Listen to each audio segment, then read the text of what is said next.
खबर बिहार के शिवहर से है, जहां आगामी लोकसभा चुनाव 2023 के लिए हर पार्टी एड़ी चोटी का जोर लगा रही है। वहीं सियासी गतिविधियां और सरगर्मियां बढ़ गई हैं।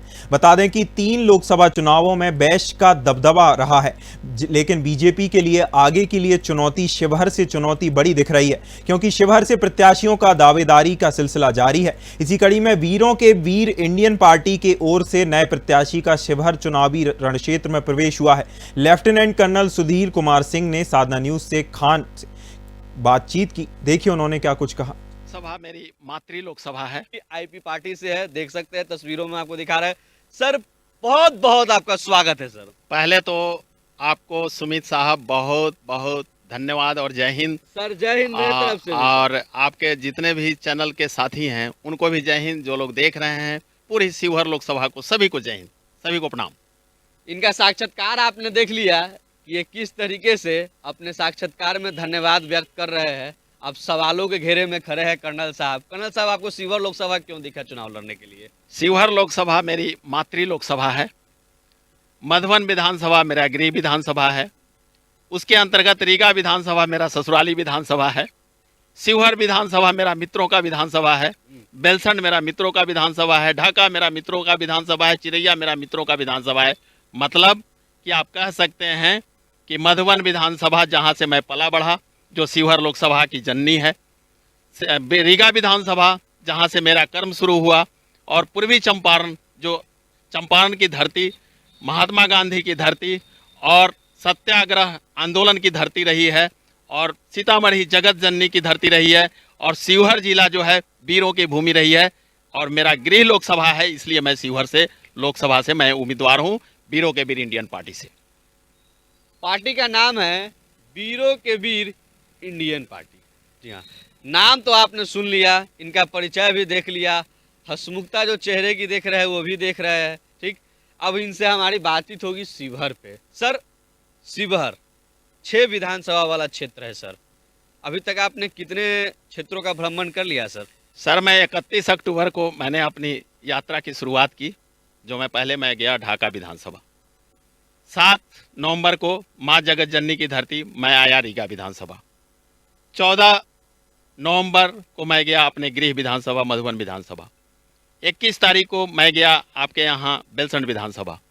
28 तारीख को मैं गया हूँ फिर आपके शिवहर विधानसभा में, और 28 के बाद में 1 तारीख से मैं रोड पे हूँ, 1 दिसंबर से, जो मेरी अनवरत मेरे कार में एक कंबल और एक बैग जिसमें 2-4 कपड़े, और मैं तब से रोड पे हूँ। जहाँ जाता हूँ, जहाँ शाम वहीं बिहान। मतलब कहने का कि जहाँ सूर्यास्त हो गया वहीं मेरा पड़ाव ठहर गया, और वहीं पे मुझे खाना भी लोग खिलाते हैं, मुझे रखते भी हैं, और फिर मेरा वहाँ से कारवां चल देता है। आप देख रहे हैं मेरे बगल में प्रोफेसर फनिंदर चौधरी साहब हैं। दाहिने साइड में आप देख रहे हैं कि कुणाल सिंह जी हैं। पीछे देख रहे हैं पूर्व सैनिक विकास कुमार मिश्रा जी हैं। उनके पीछे देख रहे हैं पूर्व सैनिक के पुत्र फिरोज खान साहब हैं। सो मेरे साथ ये लोग चलते रहते हैं, अनवरत चलते हैं। सर, जातीय समीकरण शिवहर की है, लग रहा है आपने जातीय समीकरण भी यहाँ बना लिए? सर जी नहीं, फौजियों की सर कोई जाति नहीं होती। फौजियों की एक ही जाति होती है, इंसानियत की जाति। फौजियों का एक ही धर्म होता है, इंसानियत का धर्म, और उसी के तहत लेफ्टिनेंट कर्नल सुधीर कुमार सिंह आपके बड़े भाई के रूप में मैं यहाँ हूँ। कोई जातीय समीकरण नहीं है, इंसानियत का समीकरण है। सर, ये बताइए शिवहर की मूलभूत समस्याएं क्या है? शिवहर की सबसे मूलभूत समस्याएं हैं शिक्षा और स्वास्थ्य, और किसानों की मूलभूत समस्याएं हैं रीगा चीनी मिल, जिसके लिए मैं आवाज़ उठाते रहा हूं। सन 2019 में रिटायरमेंट के बाद, 28 फरवरी 2019 में रिटायरमेंट के बाद, तब से रीगा चीनी मिल मेरे जेहन में रहा है। और मैंने एक नारा दिया था कि रीगा चीनी मिल से लेंगे पाई पाई, क्योंकि आ गए हैं कर्नल सुधीर कुमार सिंह और संजय संघर्ष सिंह भाई, जो दाढ़ी वाले अपने मित्र अदौरी के, आप जानते हैं उनको अच्छी तरह से। और उस समय 90 करोड़ 40,000 किसानों का 90 करोड़ रुपया खर्च था, जो ओम प्रकाश धानुका मिल के मालिक तदेन उनसे बात करके, और 40 करोड़ रुपया हम दिलवाने में हम लोग सक्षम रहे, और 50 करोड़ रुपया अभी बाकी ही था।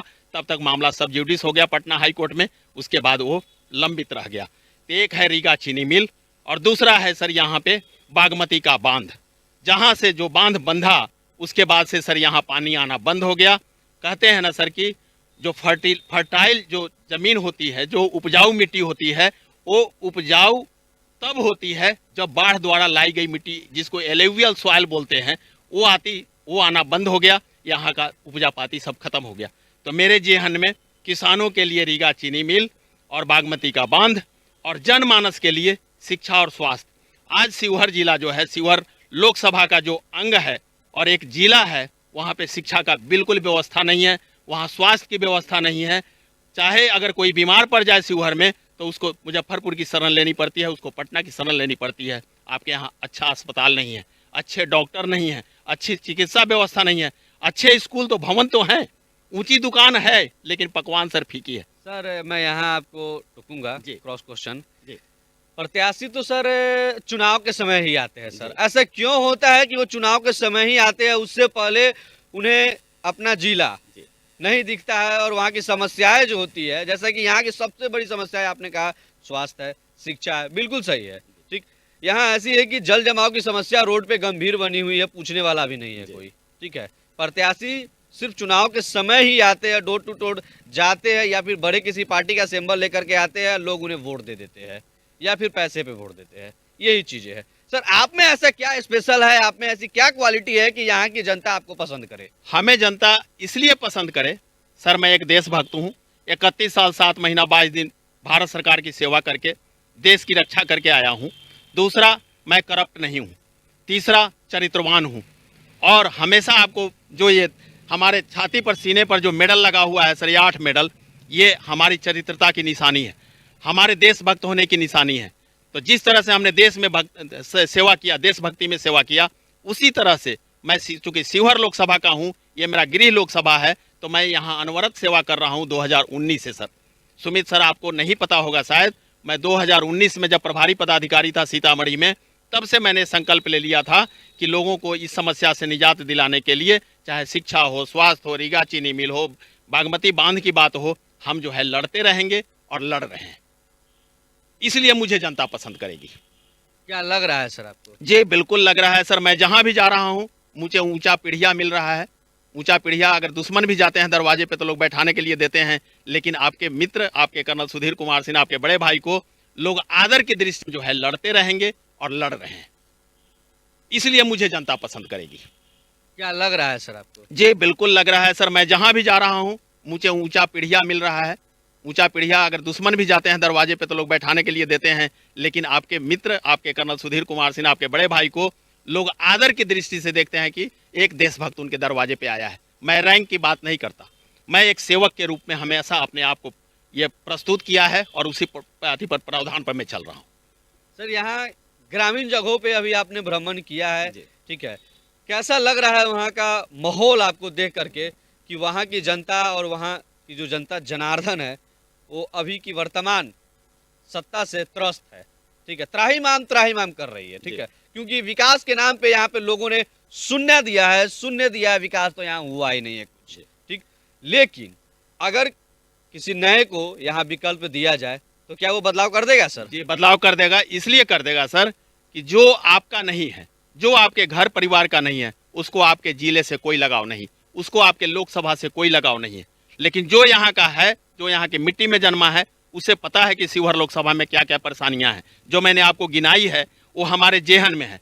और आपको इस चैनल के माध्यम से बता दूं कि आपके सामने जो खड़ा इंसान है, उसने पत्ते तोड़े हैं, भैंस चराए हैं, खेत में रोपनी किया है, कल्टी चलाया है, हल चलाया है, भैंस का दूध निकाला है। एक किसान का बेटा हूँ, बाद में मैं जवान बना और आज फिर उसी किसान के रूप में मैं आपके सामने खड़ा हूँ। तो और 17 घंटा पढ़ करके मैं लेफ्टिनेंट की परीक्षा पास किया था। तो मुझे कहीं से मैं पैदा नहीं हुआ हूँ, मैं इस जमीन का मिट्टी का जन्मा हूँ, इस भारत माता की सपूत हूँ, यहाँ पर शिवहर की मिट्टी का लाल हूँ। तो मुझे शिवहर की जनता से लगाव है।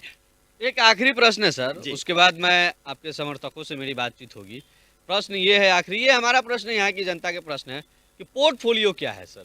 पोर्टफोलियो जो भी प्रत्याशी आ रहे हैं, अभी जो सीटेड प्रत्याशी है उनकी तो कोई बात ही नहीं कीजिए, ठीक है, लेकिन जो नए कैंडिडेट आ रहे हैं, क्या उपलब्धि है उनकी, क्या पोर्टफोलियो है जो वो चुनावी रण क्षेत्र में उतर रहे हैं कि हम उन्हें पसंद करें? हकीकत बात यह है सर, मैं किसी की बुराई नहीं करता। एक देशभक्त होने के नाते मेरा काम बुराई करना नहीं है। मैं अपने आप को जो प्रस्तुत कर रहा हूं, मैं ये देख रहा हूं सर कि जिस तरह से भादों में बहुत सारे मेढक इकट्ठे हो जाते हैं, उसी तरह चुनावी रण को इन्होंने मेढक की तरह इस्तेमाल किया है। और जहां तक पार्टी की बात होती है, बड़े बड़े पार्टियों से टिकट लेकर के करोड़ों में खरीद करके आ जाते हैं। मैं पब्लिकली बोल रहा हूँ, वो आपका काम क्या करेगा, वो जनता का काम क्या करेगा। लेकिन जो सामने आपके इंसान है, हमें पार्टी ने एक सिंबल दिया है, हमें पार्टी ने माना है। और चूंकि मैं यहाँ का जन्मा हूँ और मैंने समाज सेवा में हमेशा रुचि रखी है, एक किसान का बेटा हूँ, इसलिए मुझे यहाँ से मनोनीत किया गया है शिवहर लोकसभा से। जो हमारे पार्टी के राष्ट्रीय अध्यक्ष हैं माननीय लालजी भाई बोदर ने, उन्होंने बोला है कि आप शिवहर में अपनी जा करके रणनीति को अपने तैयार करिए। चलिए, बहुत बहुत धन्यवाद sir. Thank you very much sir. जय हिंद सर। लोकसभा जो कि न्याय का मंदिर होता है, वहां आप ईमानदार लोगों को न भेज करके भ्रष्ट लोग को भेजते हैं। आज के समय में आप 75 वर्ष के इतिहास में आप उठा करके देखिए कि सबसे ज़्यादा लोकसभा के सदस्य भ्रष्ट और अपराधी ही लोग उस लोकसभा में गए हैं। तो आपको न्याय कहाँ से मिलेगा? जनता न्याय के लिए मतलब व्याकुल है और यहाँ के लोगों को न्याय मिल नहीं रहा है।